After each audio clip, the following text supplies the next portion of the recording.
ಯೋಜನೆಯಡಿ 3 ತಿಂಗಳೊಳಗೆ ಸಕ್ರಮ ಮಾಡಿಕೊಳ್ಳದಿದ್ದರೆ ವಿದ್ಯುತ್ ಸಂಪರ್ಕ ಕಡಿತ. ಸಚಿವ ಕೆಜೆ ಜಾರ್ಜ್ ಎಚ್ಚರಿಕೆ.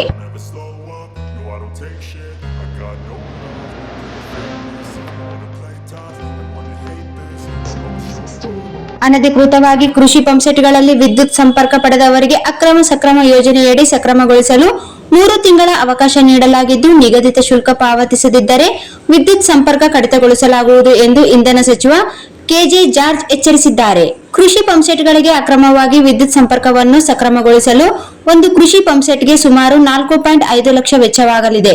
ಸರ್ಕಾರವೇ 3 ಲಕ್ಷ ರೂಪಾಯಿ ಭರಿಸುತ್ತದೆ. ಬಾಕಿ 1.5 ಲಕ್ಷವನ್ನು ಬಳಕೆದಾರರು ಪಾವತಿಸಬೇಕು. ಕೆಲವರು ಈ ಶುಲ್ಕ ಪಾವತಿಸಿಲ್ಲ. ಅವರಿಗೆ 3 ತಿಂಗಳ ಅವಕಾಶ ನೀಡಲಾಗಿದ್ದು, ಹಣ ಕಟ್ಟದಿದ್ದರೆ ವಿದ್ಯುತ್ ಸಂಪರ್ಕ ಕಡಿತಗೊಳಿಸಲಾಗುವುದು ಎಂದು ವಿಧಾನ ಪರಿಷತ್ನಲ್ಲಿ ಗಮನ ಸೆಳೆಯುವ ಸೂಚನೆ ವೇಳೆ ಸಚಿವರು ತಿಳಿಸಿದರು. ಇದಕ್ಕೂ ಮುನ್ನ ಮೇಲ್ಮನೆ ಸದಸ್ಯ ಗೋವಿಂದರಾಜ್ ಮಾತನಾಡಿ, ದೀರ್ಘಾವಧಿ ವಿದ್ಯುತ್ ಖರೀದಿ ಒಪ್ಪಂದದ ವೆಚ್ಚಕ್ಕೂ ರಾಜ್ಯ ಸರ್ಕಾರ ಭರಿಸುತ್ತಿರುವ ಮೊತ್ತದ ನಡುವೆ ಭಾರಿ ವ್ಯತ್ಯಾಸವಿದೆ.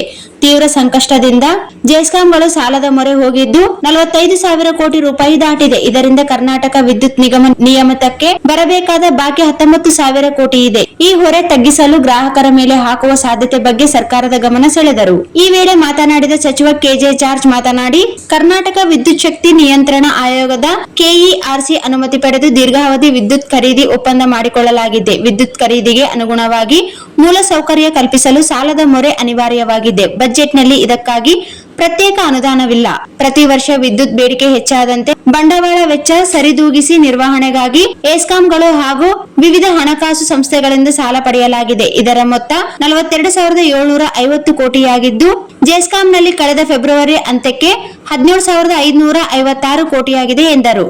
ಪಡೆದ ಸಾಲವನ್ನು ಸಕಾಲಕ್ಕೆ ಸರ್ಕಾರ ತೀರಿಸುತ್ತಿದೆ. ಗೃಹ ಜ್ಯೋತಿ ಕೃಷಿ ಪಂಪ್ಸೆಟ್ಗಳಿಗೆ ವಿದ್ಯುತ್ ಸಂಪರ್ಕ ಸಬ್ಸಿಡಿ ಯೋಜನೆಗಳ ಸಂಬಂಧ ಸರ್ಕಾರವು ನಿಗದಿತ ಸಮಯದಲ್ಲಿ ಎಸ್ಕಾಂಗಳಿಗೆ ಹಣ ಪಾವತಿಸಲಾಗುತ್ತಿದೆ. ವಿದ್ಯುತ್ ನಿರ್ವಹಣೆ ಹಾಗೂ ದುರಸ್ತಿಗಾಗಿ ಮೀಸಲಿಟ್ಟಿರುವ ಹಣವನ್ನು ಅನ್ಯ ಕಾರ್ಯಕ್ಕೆ ಬಳಸದಂತೆ ಸೂಚಿಸಲಾಗಿದೆ ಎಂದು ತಿಳಿಸಿದರು.